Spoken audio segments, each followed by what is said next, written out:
Hi, this is New with a minute of medicine for your mind. And when I was a kid, I used to sell seeds door to door, and I went to my neighbor, Mr. West, who would buy them every year, but he wouldn't plant them until the next year. So I asked him one time, how do you keep seeds for a year and they still grow? He said, because a plant is in the seed. So when you put it in the ground, it dies. All you got to do is nurture the soil. The plant will spring up, come alive, and produce a harvest of its own.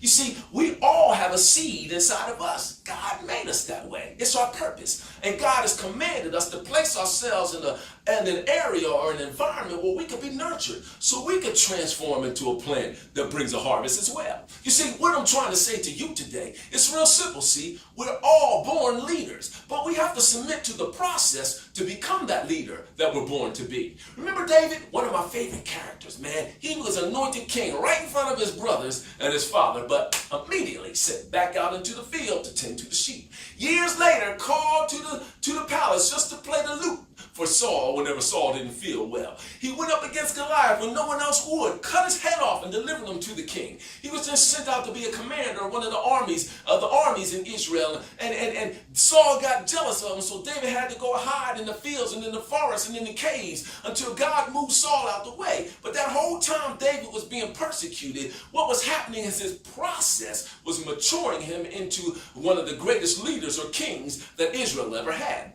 You see, we're all born leaders. There's a seed in us to become a leader. But there's a difference between being anointed and being appointed. So we have to submit to the process and place ourselves in an environment where we can be nurtured, so we can transform from the seed we are to the harvest producing plant that we've been called to be. To become a leader, you got to submit to the process. This is New with a minute of medicine for your mind.